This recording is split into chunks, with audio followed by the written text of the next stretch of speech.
absolute unit. What is going on, you guys? Welcome to today's video. As you can see, the little Mark II is alive and well, not completely well in terms of like turnkey and running, runs no problem.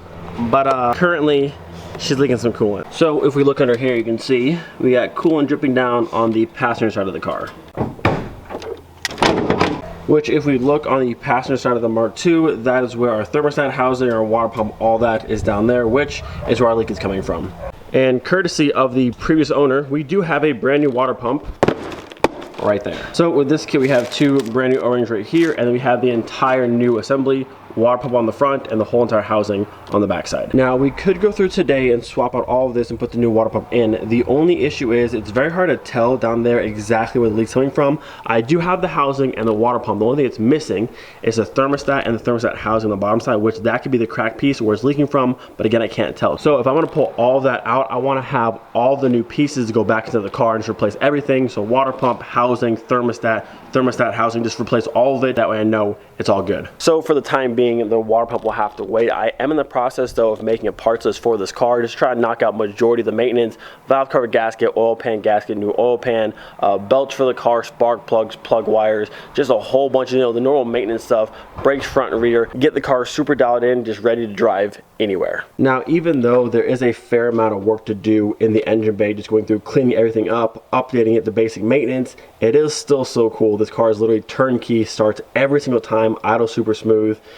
Just awesome. But yeah, very soon we're making a big parts order for the Mark II and just getting this car dialed in. So what I want to focus on today, as you guys have seen, the body of this car, for being an '87 Jetta that's lived its entire life in the northern United States, is in pretty good shape. I'm talking like, for the most part, fenders are okay, doors are okay, roof's not all dented up. For the most part, the body of this car is in pretty good shape, except for when we get to the driver's side fender. We got a gnarly dent there with a big old crease, got another dent there, and another dent right there in the corner. You can see something hit right here and kind of buckled everything that way, and also bent our rat support right here. You can see this is all like kind of mangled this way and pushed our headlight way back. How the hell it didn't break, I don't know, because all the metal here is kind of bent. But what I want to focus on today is trying to bend this back, get our headlight back up to the front where it's supposed to be, and try and pop out a few of these dents, which again, that one, and this one should pop out no problem. This crease right here is probably not going anywhere, but if we can make it a little better, I'm happy with that. So if you've noticed, our grill is held on by a whole bunch of zip ties. So we're gonna go ahead and cut those, pull us off first. If you look down inside here, like under the headlight, you can see there's a bracket down inside there. It's supposed to be flat. It's actually bent like this right now. So I'm gonna go ahead and pull the grill off, pull the headlight out, and see how much bending and stuff we have to do down inside there. So I think it was just those three that were still holding the grill in place.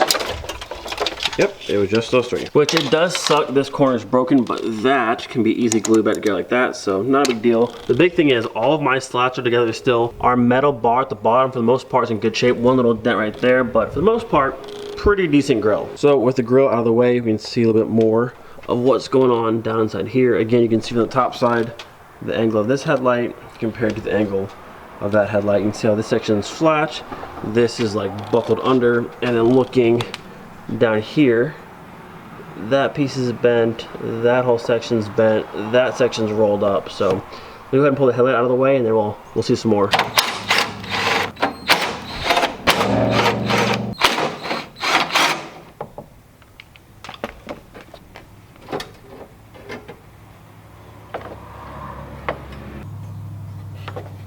How this thing didn't break is beyond me, but I'm glad it's still one piece. I'm actually gonna go ahead and pull both headlights out. That way I can see the proper way the metal's supposed to be bent and try and match that side to this side. That screw is missing.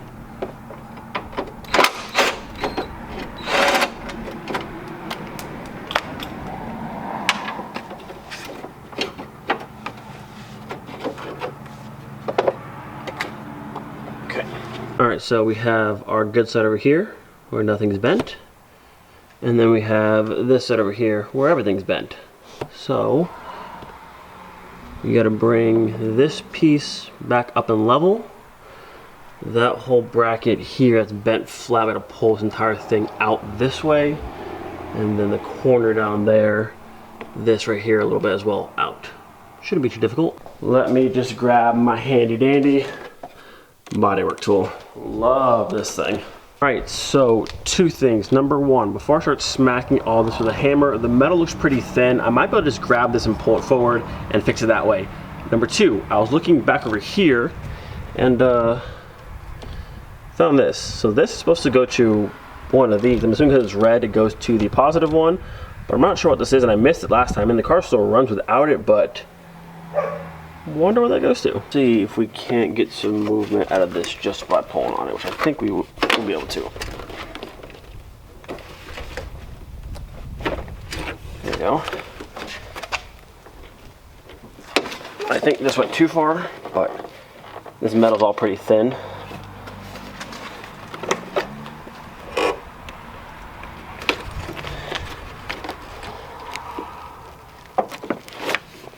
It moved some. Now this ring here that holds the headlight, that moves pretty easy.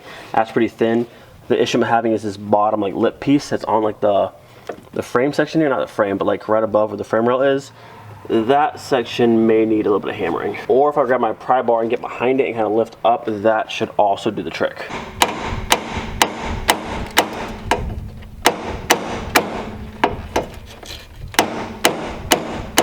Alright, so it's definitely not perfect, but we are moving in the right direction. You can see this side, and then you can see that side. Now, if you look at the back side over here,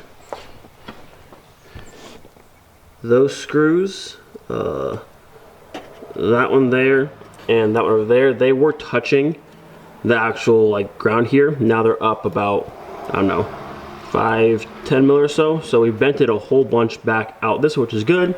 Still got a little more to do, but good start. So that's about as good as I'm gonna get it, which way better than before. Now to work on this section right here, because this portion has to go up just a little bit. You can see from that side to this side. So we've got our original side undamaged versus our fixed-ish side, but it looks closer at least. I'm gonna go ahead and put the headlights back in and see where we're at. All right, so both headlights are back in. I didn't realize this screw in this top right corner right here, there's a tab on the bottom side, the frame for the headlight housing. It was bent like back super far, so that required a lot of like tweaking, but I think we did a pretty good job. So I have the grill over here. I super glued the corner. You can see right there. So I have it just sitting between the tire and the wall, just holding it until it dries. We'll toss that back in just a minute. But headlight wise, pretty happy with that. All right, so while the grill is still drying, we'll start working on the driver's side fender. Drop the fender liner out, get up behind it. I said earlier, that one, and that one. Honestly, a little bit of pressure should hopefully pop right out.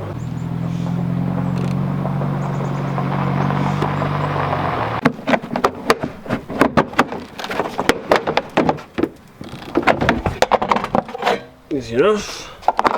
All right, so we're going to start with our big one right here. I feel like I should be able to just push it out, but we'll see how solid this fender actually is.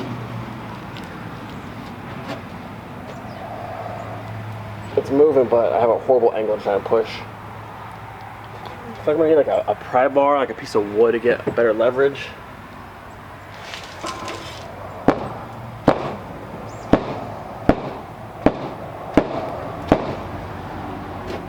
I need more power. All right, so I'm gonna try and use the back side of my pry bar here with the hammer and kind of wedge it and push out, but I'm gonna wrap the hammer kind of like this.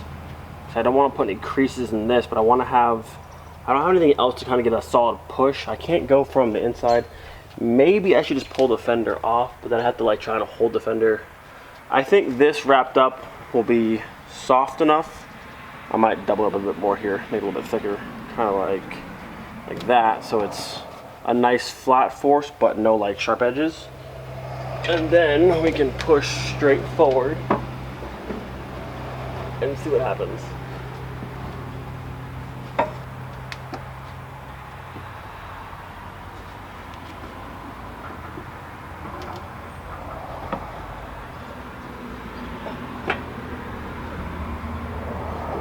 Come on.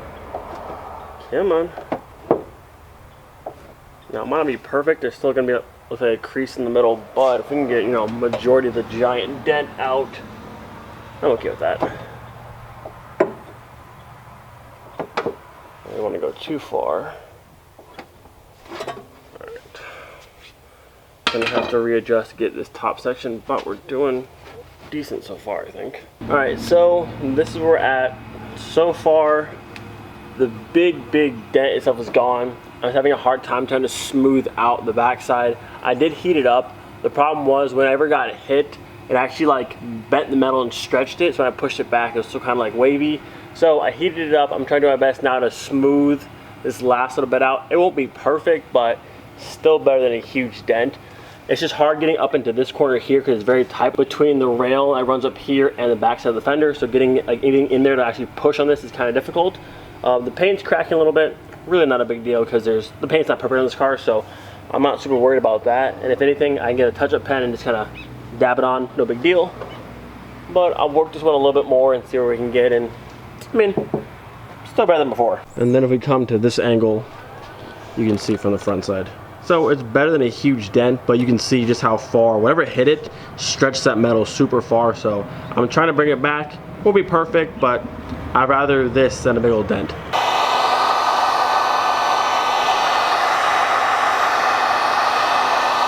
Alright, let me show you where we're at so far. I've done the top one and the small one right here. Not perfect, but it's better. So I said that one up top was super creased in and like just stretched the metal. I got it super hot, but the paint still cracked a little bit, which again isn't the biggest deal. The paint in this car is not perfect. There's already spots like this and spots like that.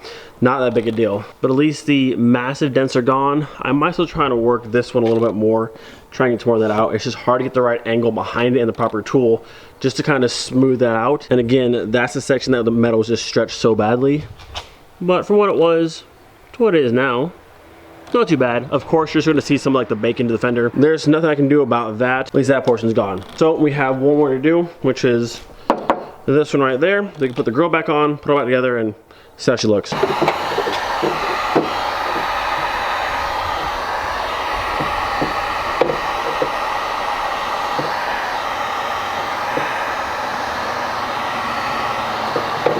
Alright, my friends, our work today is done. It's definitely not perfect, but it is a lot better, especially the front end, because now, look at that.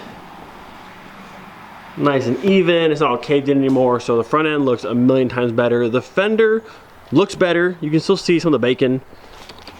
Not perfect, but I'll definitely take this over what it was before. Now in the front corner here, I got a lot of this dent out. I couldn't get all of it out because this section here is like flat like a pancake, and there's nothing I can do. Like, look at that. There's nothing I can do with any of this, and I didn't want to get too close to here and try and pop that out. Not worth it. Majority of the dents are out, and the front end from this side looks night and day compared to before. I also had a really awesome person named Ethan reach out to me who's gonna send me new lights for the bumper because mine are completely trashed. Like, this one's actually snapped like in half. So Ethan is hooking it up, sending us new lights for the bumper, also a new top piece for the clamshell, and I think the emblem for the rear. So thank you, Ethan. Gonna make the Mark II look a lot better. So the next thing we must figure out, obviously the grill is set in place right now. I got the bottom tabs all clip in, but obviously the ones on top, you can see they're all missing. Snapped, snapped, snapped, and snapped. They're all gone. So I gotta find out how I'm going to keep the grill in place. And I don't want to use zip ties, but I think I'm gonna have to. There's just no good place to like zip tie the grill to like the rat support to hold it, because like there's no holes up here where I can zip tie it where you won't see them. I have to almost go around either like this bar or in the slats, and I really don't want to do that, but don't really have much of an option. Like I said, all the bottom tabs are fine, those are all snapped in place, but all my top ones from this corner to that corner and everything between are all snapped off, and there's just nothing to hold the top portion of the grill in place. I think the hood comes down, but I don't want to rely solely on the hood to kind of hold this little lip, and then if I'm driving and it falls off and I run it over, I'm gonna be real salty. So unfortunately, it looks like zip ties might be, or a whole new grill, which I don't have at the current moment. So I'll try and do one zip tie on this side and one on this side, but in a very like hidden kind of place. we'll see. All right, so we have 2 zip ties on the grill. We have one in that corner and one in that corner. They don't stick out too much. They're a lot better than before, but I only have these like super thick zip ties right now, so I need to get some smaller ones. But we got one right there and one right there. So at least now, no matter what, the grill's not going anywhere. So for now, that'll have to do. Also, that one wire, this one right here that I had off before, the car's running no problem. I put that wire now onto the positive side, the car starts, turns it back off. Now I don't know if I'm out of fuel or not, but I'll take it back off and see what happens. So if we come in here, currently that one wire is on. So we get lights and then on and right back off. Again, my fuel gauge hasn't moved the whole time I've had this car, so we might be out of fuel, but I'm gonna pull that wire back off and see what happens. All right, so mystery wire is now back off. So she does. I think I'm just out of gas, to be honest with you guys. I don't think I went through 2 gallons of gas that fast, but if it's that low, like I said, the gauge isn't even moving over here, so one more time. Oh, now she's good. Okay, running.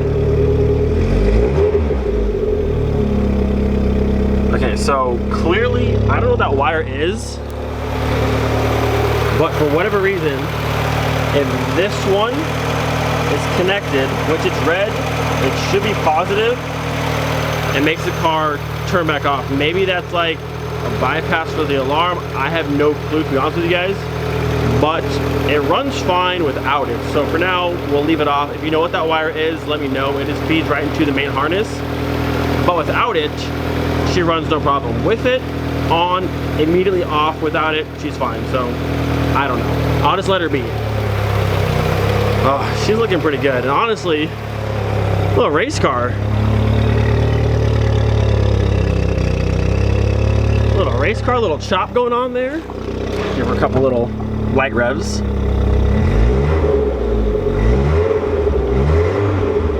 Woo! Little race car. Not bad. So if you look, we still have plenty of coolant inside the reservoir. It's about right there, but we got a pretty good constant drip of coolant come out. So very soon we'll get all that fixed up. Also, want to show you guys this. Found some of the OG booklets with the car and a few maintenance records down there. So this one here is a maintenance book for the car. If you look, our very first entry, 10/21/1986 in Mandan, North Dakota. So again, this car's always been in North Dakota, and somehow it's not just completely rotted to pieces, which blows my mind, but she's always been up here in North Dakota. And then you can see LP7V for the Atlas Gray metallic color of the car. And I think the ZG is the interior code color as well, and then the VIN and that kind of stuff. But that's actually the only entry inside of here. I don't think I saw anything. Nope, it's blank. So I got their maintenance book. Oh wait, we have one here. This is from 8/11/92 at 86,000 miles. So kind of cool. And that was the last one I had in here. Yeah. So first entry 86, last entry 92. And now we got it. Now the second booklet here is for the warranty, which of course, the car being an 87, the warranty is no longer good. I've actually never had a single car that came with a warranty. I have always just been my own warranty for the cars. Next, we've got the OG owner's manual, just telling you how to do all the things for your car, adjusting your seats, your headlights, setting the time on your clock, all the basic stuff for the Jetta. This one here is a receipt from Northwest Tire in Bismarck from November 2021. This is the last time the oil was changed, so pretty recent, so that's good. And then oddly enough, this one, 2 months prior to this one, is another receipt for another oil change. So oil change here, and then 2 months later, oil change here. Not quite sure why, but they were good about changing the oil. This one here says completion statement, and reading the back, I think this was from a recall, and you showed this once the recall was complete, but 4/30/93. I was actually born in 93, so kind of cool. And last but not least, we have whatever this might be, just another receipt for something. We've got a receipt from Auto Value for, oh, light bulb, totaling $1.71. And this was in November of 2021, so pretty recent. Also, while going through the car, I found out the car came with not one, not two, but 3 steak knives. It looked like they came from Outback and they were just like, you know, stealing knives, but we got 3 blades in the car. We also got here a nice free lighter. So with that, I think we'll end this video here. Hope you guys enjoyed today's video. Do not forget to be thankful for every single day. We'll see you guys next time. Peace.